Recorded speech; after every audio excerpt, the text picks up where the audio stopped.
کے سامنے ڈائری نکال کر رکھتے، جو تنخواہ دینے والا اس کے سامنے ڈائری رکھتے کہ دیکھو میں نے جس وقت یہاں کی تدریس قبول کی اس وقت میں نے شرط رکھی تھی کہ میں اپنے بزرگوں کی جاری کردہ تحریکوں حصہ لوں گا، جلسوں میں جاؤں گا۔ تو جتنا وقت میں نے یہاں دیا ہے پڑھایا ہے وہ ڈائری پر لکھا ہے، اس لیے مجھے جتنا وقت یہاں خرچ کیا اتنے وقت کی تنخواہ دو، باقی میں لینے کا مستحق نہیں ہوں۔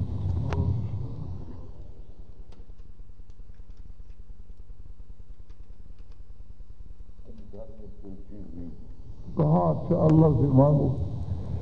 فرماتے ہیں میں مسجد میں آیا تو ایک آدمی مجھے نکاح کے لیے لے گیا، نکاح پڑھانے کے لیے میں چلا گیا،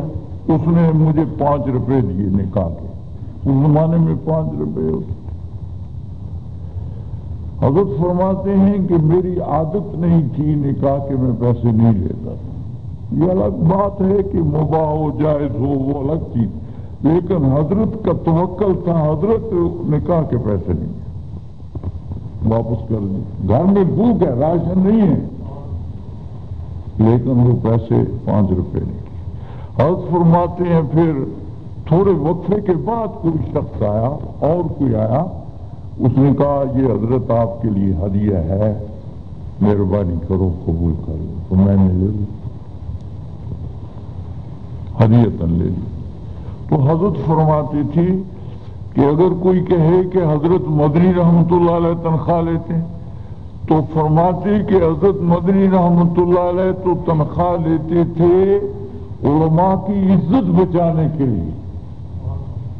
تاکہ لوگ دوسرے علماء پر اعتراض کریں گے۔ بھائی جائز تو ہے نا، آخر تدریس کا جو فقہاء نے لکھا تو، لیکن ہر ایک کی اپنی اللہ تعالیٰ نے اس کا مرتبہ اس کی حیثیت بنائی ہے۔ تو حضرت مدنی رحمۃ اللہ علیہ کے بارے فرماتے ان کے ایک وقت کے مہمانوں کا ناشتہ بھی ان کی 1 مہینے کی تنخواہ سے پورا نہیں ہوتا، یہ تو علماء کی عزت بچانے کے لیے لے لیتے کہ لوگ دوسرے علماء پر اعتراض کریں۔ کیسی کیسی شخصیتیں گزری ہیں۔ تو میرے قابل احترام بھائیو دیکھو حدیث میں آتا ہے کہ بہت سارے ایسے غریب اور مسکین لوگ ہیں کہ دوسرے لوگوں کو اللہ تعالیٰ ان کے طفیل رزق دیتا ہے، خود غریب ہے لیکن دوسروں کو ان کے طفیل رزق دیتا ہے۔ تو اس لیے یہ نہیں سمجھنا چاہیے کہ جو شخص قرآن مجید پڑھاتا ہے، دین کا علم سیکھتا یا سکھاتا ہے، وہ بھوکا مرے گا، تو ایسی بات نہیں ہے۔ صرف یہ ہے کہ ہمارے اندر دعا کرو کہ اللہ تعالیٰ وہ خلوص وہ تقویٰ پیدا فرما دے، ورنہ پھر علماء کوئی بھی دنیا میں روٹی نہ کھائے۔ وفی السماء رزقکم وما توعدون،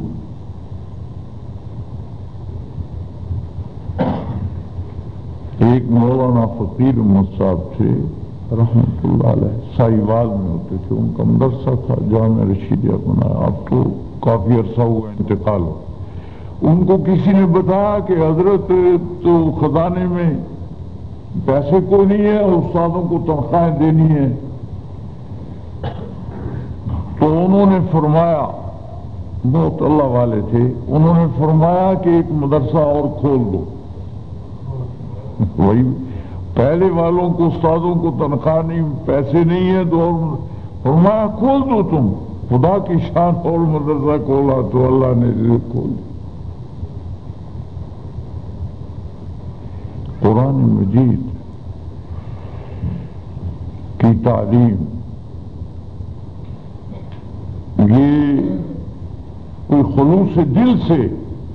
اس قرآن مجید کی، جو حضرت لاہوری رحمۃ اللہ جن کی قبر شریف کی مٹی خوشبودار ہوئی تھی،